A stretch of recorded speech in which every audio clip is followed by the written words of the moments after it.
Welcome to mega 9 TV. ఉమ్మడి పశ్చిమ గోదావరి జిల్లాలో కోళ్లకు అంతు చిక్కని వైరస్ సోకింది. ఎలాంటి లక్షణాలు లేకుండా ఆరోగ్యంగా ఉన్న కోళ్లు చనిపోతున్నాయి. డిసెంబర్ 13వ తేదీ నుంచి ఇప్పటి వరకు 1 కోటికి పైగా కోళ్లు మృత్యువాత పడ్డాయి. దీంతో పౌల్ట్రీ రైతులు లబోదిబోమంటున్నారు. ఇంతకీ పశ్చిమ గోదావరి జిల్లాలో హేచరీల తాజా పరిస్థితి ఏంటి? ఆ పరిస్థితిపై మెగా 9 టీవీ స్పెషల్ స్టోరీ.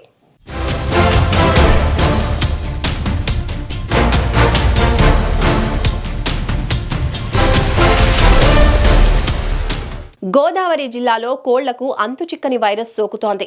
దీంతో రోజు వేల సంఖ్యలో కోళ్లు చనిపోతున్నాయి. రోజంతా ఆరోగ్యంగా ఉండే కోళ్లు సాయంత్రానికి చనిపోతున్నాయి.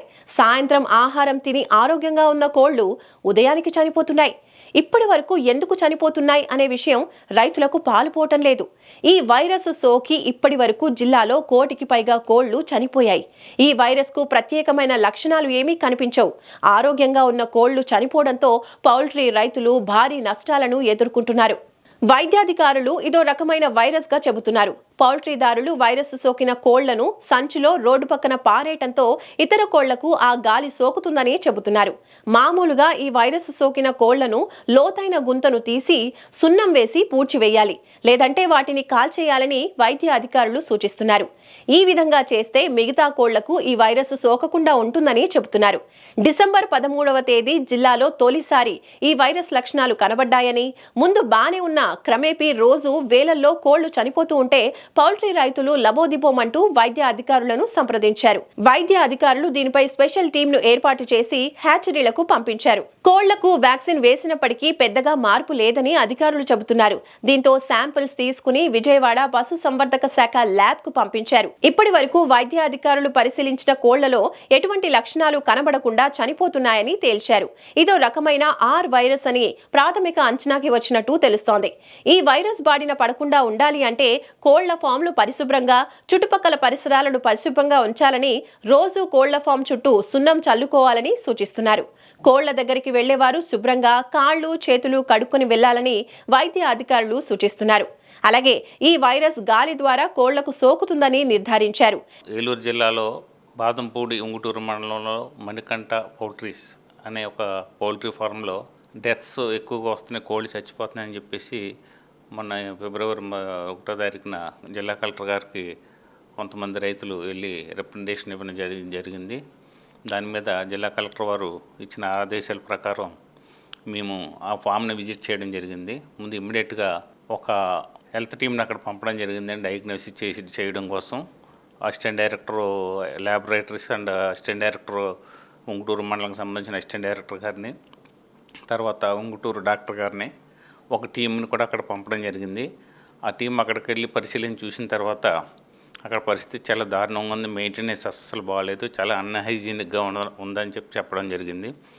కోళ్ళు ఎలా చచ్చిపోతున్నాయి, సరే మూటలు కట్టి పక్కన పడేశారు, సరైన ప్రాపర్ డిస్పోజల్ లేదు అక్కడికి అని చెప్పడంతో ఇమ్మీడియట్గా వాళ్ళకి 2009 యాక్ట్ ప్రకారం నోటీస్ సర్వ్ చేయడం జరిగింది. కోళ్ళు చనిపోయిన కోళ్ళని ఇష్టం వచ్చినట్టు ఎక్కడ పెడితే అక్కడ కాలువల్లోనూ పెంటకుప్పల మీద డంప్స్ కింద వేయడం చాలా ఆ చట్టం ఒప్పుకోదు. దాని ప్రకారం ఏంటంటే ఆ కోళ్ళని కాల్చడం కానీ లేకపోతే బాగా లోతుగా గొయ్యి తీసి అందులో లైమ్ అది వేసి సున్నం అది వేసి కప్పెట్టడం కానీ చేయాలి. అంతేకాకుండా పరిసరాలన్నీ కూడా శుభ్రంగా మెయింటైన్ చేయాలి, కోళ్ళకి సరైన వైద్యం చేయించాలి అని చెప్పేసి ఆ యాక్ట్ ప్రకారం వాళ్ళకి నోటీస్ సర్వ్ చేయడం జరిగింది. ఆ ప్రకారం అక్కడ చచ్చిపోయిన కోళ్ళన్నింటి కూడా ఆ రకంగా డిస్పోజ్ చేయించడం కూడా జరిగింది. జేసీబీతో గొయ్యి తిప్పించి అన్నీ కప్పెట్టించాము లైమ్ వేసి. అయితే సాధారణంగా ఈ వ్యాధి కోళ్ళకి సాధారణ జలుబు సంబంధించిన వ్యాధులు వింటర్లో ఎక్కువగా వస్తూ ఉంటాయి. ఇది మేము అనుకోవడం ఏంటంటే హైలీ విరిలెంట్ ఆర్డి స్ట్రెయిన్ అని చెప్పేసి అనుకుంటున్నాము. ఈ ఆర్డి అనేది ర్యాన్కట్ డిసీజ్ ఫస్ట్ ఒక 8 years బ్యాక్ ర్యాన్కట్ అనే గ్రామంలో వచ్చింది. అప్పటి నుంచి కూడా ఈ డిసీజ్కి ర్యాన్కట్ అని చెప్పేసి ఆర్డి అని చెప్పేసి అంటూ ఉంటారు. ఈ హైలీ విరిలెంట్ స్ట్రెయిన్ రావడం వల్ల మామూలుగా అయితే 1,00,000 కోళ్ళు పెంచే రైతులు నెలకు 200, 300 చనిపోవడం అనేది సర్వసాధారణం. కానీ ఇలాంటి ఆర్డి లాంటి డిసీజెస్ వస్తే 10,000, 15,000 కూడా చనిపోతూ ఉంటాయి నెలకి. మొదట్లో ఇది జనవరి 13వ తారీఖున ఈ వ్యాధి వచ్చిందని చెప్పేసి రైతులు వాళ్ళు ఇచ్చిన నివేదికలో తెలియజేశారు. ఆ తర్వాత ఫిబ్రవరి వచ్చేసరికి ఈ వ్యాధి బాగా ఎక్కువైపోయి డెత్స్ రోజుకి 10,000 నుంచి చనిపోతున్నాయని చెప్పేసి వాళ్ళు చెప్పడం జరిగింది. మేము వెళ్ళి చూసేటప్పటికి దాదాపు ఒక 15,000 కోళ్ళు చచ్చిపోయిన కోళ్ళు ఉన్నాయి. నేను రైతు సోదరులకు అందరికీ చెప్పేది ఏంటంటే, సాధారణంగా రైతు సోదరులు ఇట్లాంటి డిసీజెస్ వస్తే మా గవర్నమెంట్ హాస్పిటల్కి ఏమాత్రం ఇన్ఫర్మేషన్ ఇవ్వరు. వాళ్ళు ప్రైవేట్ కన్సల్టెన్సీస్ పెట్టుకుని వాళ్ళు చెప్పిన వైద్యం చేయించుకోవడం, వాళ్ళు చెప్పిన వ్యాక్సినేషన్ చేయించుకోవడం జరుగుతూ ఉంటుంది. చివరికి ఇలాగా ఇది ఎక్కువ శాతం కోళ్ళు చనిపోయేటప్పుడే భయం వేసిన తర్వాత మా దృష్టిలోకి తీసుకురావడం జరుగుతూ ఉంటుంది. నేను అందరికీ రైతు సోదరులందరికీ కోళ్ళ పెంపకందారులకి చెప్పేది ఏంటంటే, మీరు పెంచుకునే కోళ్ళలో ఏమాత్రం అనారోగ్య లక్షణాలు కనిపించినా సరే మీరు వెంటనే స్థానిక పశు వైద్యుని సంప్రదించి సలహాలు తీసుకోవాలని చెప్పేసి కోరుతున్నాను. వ్యాధి బాగా ముదిరిన తర్వాత మా దృష్టిలోకి తీసుకొస్తున్నారు. అప్పటికి చాలా కోళ్ళు చనిపోయి నష్టపోతున్నారు మీరందరూ. కాబట్టి ఏంటంటే దీనికి ఇక్కడి నుంచి కొన్ని శాంపుల్స్ తీసుకొని మేము మా విజయవాడ హెడ్ ఆఫీస్కి పంపించడం జరిగింది. అక్కడి నుంచి రిపోర్ట్ 3 రోజుల్లో వస్తుంది.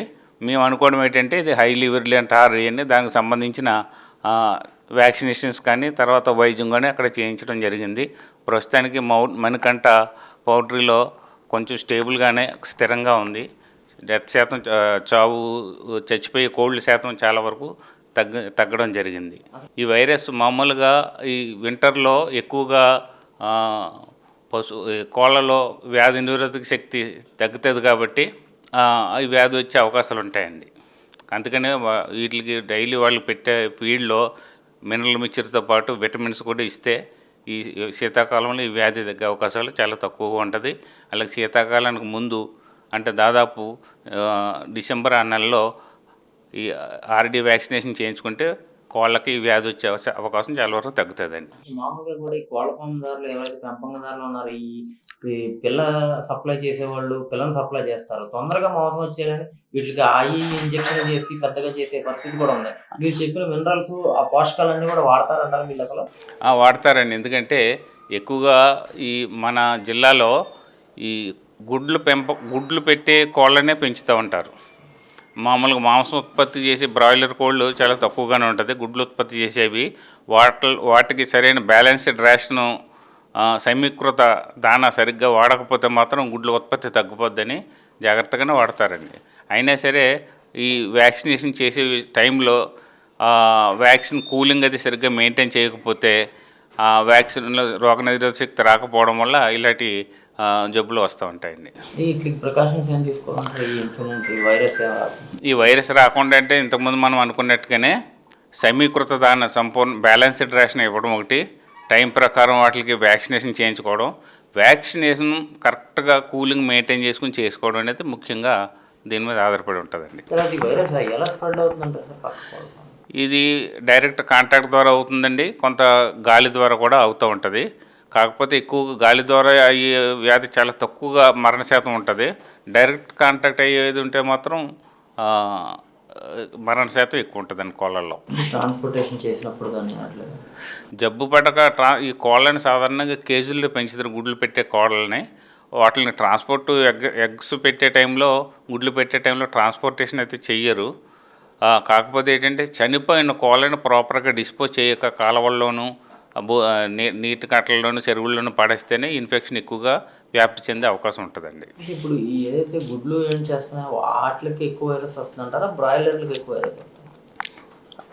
కోళ్ళకి ఏదైనా సరే ఇది రెండు జాతులకు కూడా వస్తుందండి. గుడ్లు పెట్టే వాటికి వస్తుంది, మామూలుగా మాంసం ఉత్పత్తి చేసి బ్రాయిలర్ కోళ్ళకు కూడా ఈ వ్యాధి వచ్చే అవకాశం ఉందండి. ప్రస్తుతానికి బ్రాయిలర్ కోళ్ళలో ఎక్కడ రిపోర్ట్స్ రాలేదండి మాకు.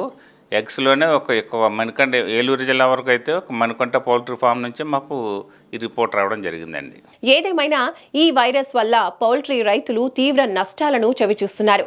అలాగే మాంసం ప్రియులు కూడా కోళ్లకు వైరస్ సోకుతుందని తద్వారా జబ్బులు వస్తాయేమోనని భయపడిపోతున్నారు. ప్రభుత్వం తగిన చర్యలు తీసుకుని పౌల్ట్రీ రైతులను ఆదుకోవాలని వారు కోరుతున్నారు.